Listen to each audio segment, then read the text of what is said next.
Is Season 6 good? Well, let's start off with the map.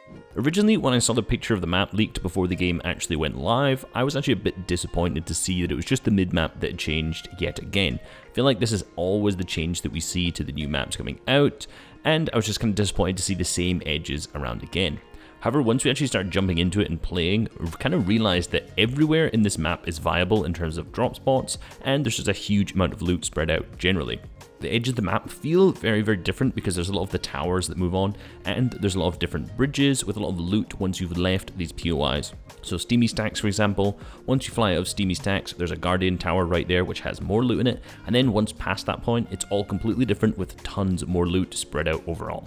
Do I think the map is good? Absolutely. I actually think this is one of probably the best maps we've seen in a long time. There's movement capabilities with these towers, like I've mentioned. There's chickens, which you can use for mobility as well. And there's just chests. There's little routes that you can take to get more loot as you went.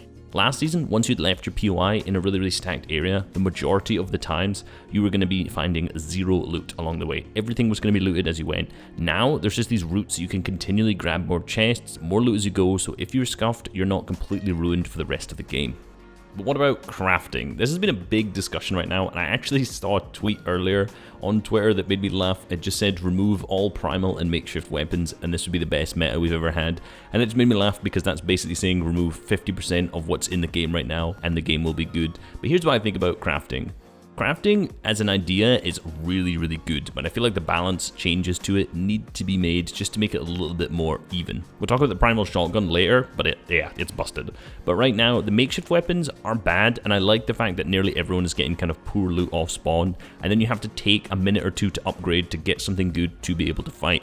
Theoretically, this stops people just 50-50 hot dropping, landing somewhere and just dying off the rip, and a lot of the people who are complaining are people who just usually do that, right? Go into arena, land in a center map, just try and get as many eliminations as possible, and they'll get kind of a really poor gun and they won't be able to do too much with it.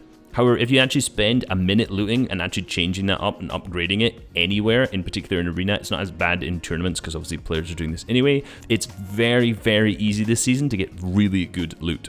Honestly, this is probably the easiest season to get good loot. Take my looting path for example. Right now, just playing arena and duos, I'm landing colossal crops. Relatively contested area, center map, there's a lot of fights there's a lot of people around you, it's a good place to go. I usually land in the southeast side of this, and there's a couple chests here, and I'll nearly always get a makeshift shotgun. It takes almost 10 seconds to get 4 bones to change this into a primal shotgun, and then you have really good loot immediately off spawn already. Same with the ARs. If I wanted a primal AR, it would take no time to get the bones here. In any other drop spot, a lot of these it takes almost no time to get the mechanical parts as well, depending where you are. Usually mechanical parts do take a little bit longer. So to actually craft, it barely takes any time to do this, and a lot of the time people are just kind of complaining because they're just stuck with these makeshift weapons and they don't have a plan to actually change these into something good. And if you're struggling to get mechanical parts, all you need to do is actually shoot a car. I put in my last video that you should hit the wheels. That doesn't actually matter. What happens is every time you hit a vehicle, there's a percentage chance that it will drop a mechanical part. So if you actually shoot it with something that's very low damage, like a really low damage SMG, every single bullet that hits it has an opportunity to drop a mechanical part. So you can actually get a ton of mechanical parts this way, and don't swing your pickaxe. And yes, it does suck, I will say straight up, if you have a makeshift weapon and you land in, say, Bonnie Burbs and there's 10 people there and it's arena solos, yeah, it sucks sometimes to have that poor weapon, but let's be real, this is a mechanic to make people intentionally have those poor weapons off of spawn. Now, one change I would like to see for the crafting is that spawn rates of grey and green pumps and ARs be increased, although there's obviously not any grey of these in the game right now, but if these were increased on the floor spawn rates, that would give everyone an opportunity just to get kind of bad loot, but it's still usable loot. Then, after that, increase the spawn rates of green and blue makeshift weapons. This means there's a nice balance between having a gun that has the potential to craft into something high level, but you have to wait a minute to actually go and craft it, or you can just be stuck with that lower rarity of mechanical weapons. I think this would be a really nice balance, because off spawn you have a more controlled ability to fight with these mechanical weapons, but if you want that higher grade weapon, you can actually fight with a poorer weapon, such as the blue makeshift, and then craft it later. So unless this is like a high level tournament, you've been contested off spawn trios, the fight's dragged out a long time, if you leave your drop spot with makeshift weapons, you have done something horribly wrong on your looting path. What I will say is I would like to see the shotgun buffed to 3 shots per rather than just having 2, but like it's not too weak by any means. It's intentionally a bad shotgun in terms of damage, but you can still do 110 damage with a grey one, and the range isn't the worst with it. So honestly, like I feel the early game fights with these aren't that bad until someone has a primal shotgun and you have that. So let's talk about shotguns then. Firstly, the primal shotgun. The primal shotgun is so incredibly busted.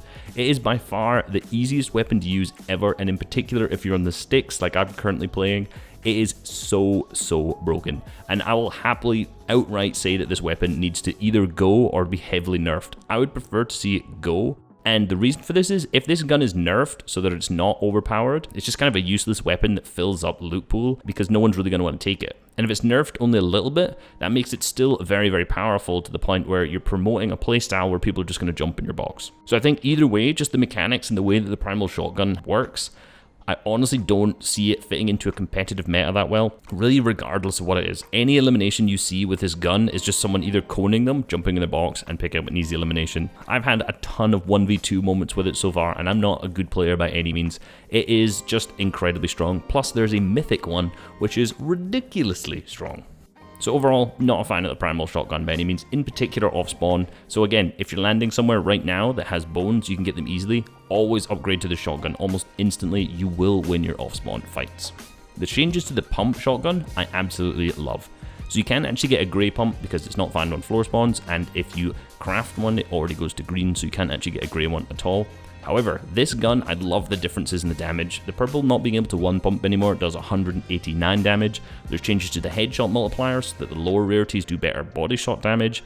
And the only ones that you can one pump with is the gold pump, which is a lot more difficult to get in this season because the upgrade bots are kind of awkwardly spread out. Previously, if someone had a purple pump, you'd fight them and you'd almost feel like there was nothing you could do if you had like a green pump, or at that time a green tack. Now in this meta, I feel like if someone else has a purple pump, I don't feel like I've instantly lost the fight because they have good loot. So I really like the changes they made to the pump shotgun, and let's be real, the pump shotgun being back in the meta just makes fights feel so satisfying. The outplays that you can make are so satisfying. Okay, so let's talk first shot accuracy. Now, with 2 of the variations of the assault rifles, there is no first shot accuracy. This is the makeshift and the primal. The only ones that have first shot accuracy are the mechanical weapons, which is just the regular weapons. So this means that for storm surge and for long range tags, this is going to be really difficult unless you upgrade to mechanical, which obviously requires you to take 4 mechanical parts for this. I'm just stating now, I will try to stop calling these cogs because it makes it sound like you're saying something else. Now, does this mean that the other assault rifles are bad? Well, firstly, the makeshift assault rifle, yes. The makeshift assault rifle is very bad. And again, I've already mentioned that it's intentionally bad. That's the point of the makeshift weapons. When it comes to crafting a primal, it takes almost 2 seconds to get these, and obviously you can get them out of chests if you haven't played and you don't know that as well. And the primal rifle absolutely rips. It's actually really good, and it reminds me more of the tactical assault rifle. However, again, it doesn't have the first shot accuracy. So if you use it in that kind of mid-range where you'd potentially use like a silenced SMG previously before it was nerfed, then this thing absolutely rips. But for long range damage, it doesn't really do that much at all because of the fact that it doesn't have first shot accuracy. Because also this gun does not have a huge amount of bloom, so it does a ton of damage if you start ripping people in the mid range. So I actually really like the primal AR, but definitely the purple and gold assault rifles are way better just because they have that ability to beam from a further distance. And for storm surge, you're gonna need to have a weapon that has first shot accuracy, so someone in your trio is gonna need to upgrade, or you're gonna need to go and use a revolver, because the revolver's in the game and it also has first shot accuracy. So there are definitely ways that you can get the revolver around, use that for storm surge, because right now if you only have primal weapons, you're going to have to start fighting people or get really close in triple spray, and it's going to be tough to get your storm surge tags in. So since we've been talking about surge and long range weapons, what about bows? Well, bows, I'm not going to lie, I actually really like the introduction of bows because they replace the snipers. Now, if you remember way back, if you're more of an OG player from Chapter 1, in version 5.21 patch notes, they actually changed the sniper drop rate so that the bullet drop off ends up being the same as the heavy sniper. So if you've ended up playing past this point, you will have never noticed this change. But before this, snipers actually used to be way more difficult to shoot because they had a larger drop off and slower bullet velocity. Now, what I've always been saying, a way to fix snipers and make them better and more balanced is not remove them from the game, but instead make them have a more difficult bullet drop-off, back to the way it used to be, because this will make it much more difficult to shoot, and snipers right now are very, very easy to use. However, before this patch, they're much more difficult to use, which meant that they weren't as overpowered. And if you got headshot sniped now, you feel like you've just overpeaked for a second, but back then, it took a lot more skill to use, and you had to make a lot bigger mistake to be able to be sniped. So, rather than doing that, they just kind of removed the snipers this season and put bows in their place, and the bullet speed of this is very, very similar to the snipers that used to be before this patch. So basically what I was asking for has come true in the fact that it's much more difficult to hit these long range shots, plus you can't actually one hit. I think that the highest damage you can do with a bow headshot, I think is the mechanical one or the primal one, I'm not sure, apologies, I don't know the actual damages of these yet. But it does 170 if you hit them in the head. So honestly, just for normal bows, I actually think these are a pretty good fit for the meta, and I'd much rather have these in than snipers. Now, things we do have to talk about is the fact that there's different types of bows. The fact that there's a stink bow, which basically just throws a smaller radius of a stink when you explode it. And remember, you can carry 30 arrows, and your teammates can also carry 30 and 30, so there's 90 potential small stinks. So like, this is incredibly busted. This should not be in competitive, I don't think. I think we were at the point where we'd realized that stinks are not good for the game competitively, and they've already taken the shockwave bow out, which is good because they've already noticed that, so we don't need to kind of reference that when we're talking about bows.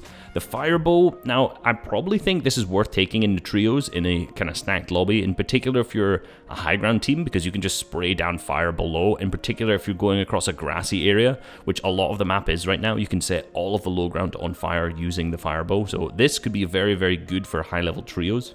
And if people are using wood, you can also obviously burn all of that up. So endgame with this could be very, very nutty. The explosive bow, I've actually not looked at too much, so I'm not entirely sure if it's very strong or not. But I'll maybe come back and comment on that later. Actually, maybe let me know what you think if you've used it so far. So overall, bows, I'm very happy with the change of removing snipers and putting them in. It feels really, really good to walk around the game and know that you can't just be one-hit headshot sniped. Guarantee that after this primal season's done, these bows will be gone and the snipers will be back in. And I will say that I will miss bows at that point. Let's talk bunker chests. I did a video in my last tips video where I covered the locations of all of these bunker chests, and I actually really like these. I like the fact that there's good chests and there's all of them spread all the way across the map. You know, you can have the potential to get good loot out of these in terms of like a purple pump, you can get the purple assault rifles, you can get really, really good loot out of these, and it's always mechanical weapons as well, so you can get really good loot. And overall, these are pretty much spread throughout the entire map, so most of the time, wherever you drop, you have a route to get one of these chests somewhere nearby, so it's not like there's one POI that's super strong. Steamy Stacks does have 2, which is looking a bit maybe too strong right now. However, at the same time, most of them are relatively evenly spread, and I do like the implementation of them.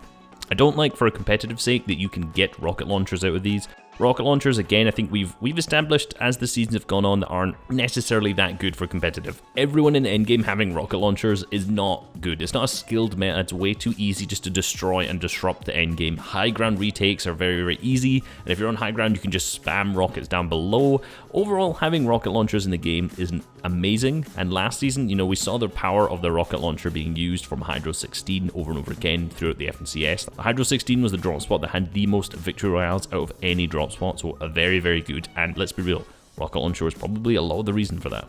So overall, if they change this and get rid of the rocket launchers, I think it's great. They're pretty much just the same as the old kind of henchman chest that we used to have, but now obviously they have rocket launchers, so hopefully they can remove these out in the next week's patch. Let's look at characters. Now, characters are pretty much all changed right now, and there's two main things I want to look at when it comes to talking about the characters.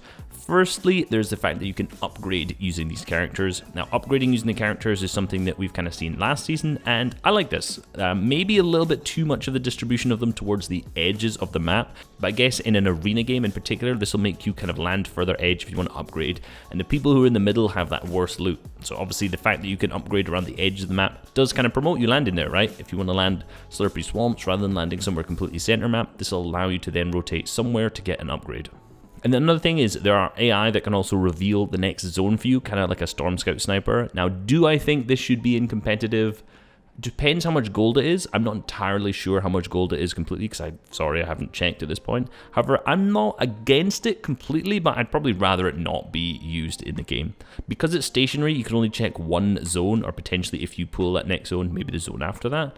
So it's not the worst, it's very situational. However, at the same time, you can't take it with you, you can't check every zone, you can't see the moving zones, you can't see 50-50, you know, there's a lot of different reasons why it's not that bad. I'm not totally against it, I'm kind of neutral on this point overall.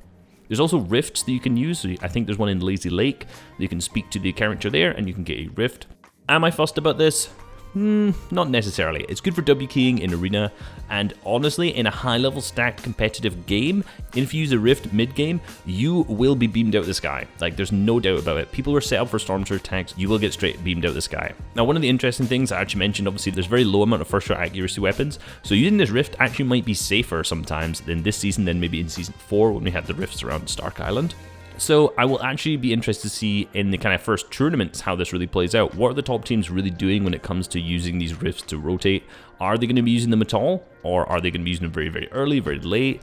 It's going to be interesting. I think they're probably not going to be a huge factor in the game. In fact, that they're just sitting there. You know what? I'm not against it. I wasn't against the ones when they were in Stark Industries. These ones being kind of spread across the map, a few of them.